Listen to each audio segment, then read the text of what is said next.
Good evening সবাইকে। সন্ধ্যেবেলা না এখনও আলোগুলো জ্বেলে রেখেছি। কালী পুজো চলে গেছে আমি জানি, তো আলোগুলো জ্বেলে রাখলে না বেশ ভালো লাগে।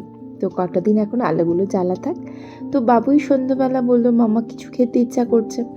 তো আমি বললাম কফি করব, কফি খাবি? ও তখন বললো হ্যাঁ কফি করুন, তাহলে কফি খাই। তো সেই বলে আমি সোজা চলে এলাম রান্নাঘরে। আমি বললাম কফির সাথে কিছু? বললো হ্যাঁ দিলে তো ভালোই হয়। তাই বললাম ঠিক আছে দাঁড়া কফিটা তো আগে করি।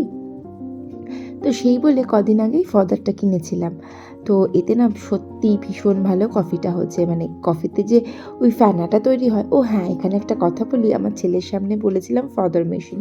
কি ফদার বলার কি দরকার আছে, আপনি এটাকে ফ্যানা বলতে পারছেন না? জি সরি বাবা, ভুল হয়ে গেছে, ক্ষমা করে দাও। তো যাই হোক, ঠিক এরকমভাবে কফিটা রেডি করলাম। আর ভীষণ আমার হাতে কফি খেতে আমার বাড়ির মোটামুটি সবাই ভালোবাসে। আর শীতকাল আসছে, এই সময় একটা পারফেক্ট ফাদার মেশিন না থাকলে ভালো হয়, ভালো লাগে। তো সেই জন্যটা আমি নিয়েছিলাম, আমার খুব পছন্দের। আর সত্যিই কফিটা ভীষণ ভালো হয়। আপনি যেমন কড়া খাবেন তেমন করবেন, আর চিনিটা নিজের স্বাদ অনুযায়ী। তো যাই হোক, তারপরে দুজনে মিলে মানে মা বেটার জন্য 2 কাপ কফি করে নিলাম। আর সাথে করেছিলাম পেঁয়াজের কচুরি। পেঁয়াজের কচুরিটা কিন্তু টু মাচ সুন্দর হয়েছিল। ঝাল ঝাল করে পেঁয়াজের কচুরি। অ্যাকচুয়ালি এটা আমি মাঝে মাঝে পরোটার মতন করে করি, তবে আজকে কচুরির মতন করে করেছিলাম।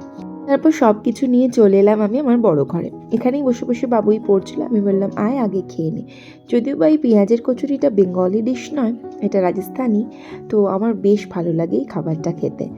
আজকের এই ছোট্ট গল্পটা এখানেই শেষ করলাম। আরও অনেক গল্প আছে আপনাদের সাথে। টাটা।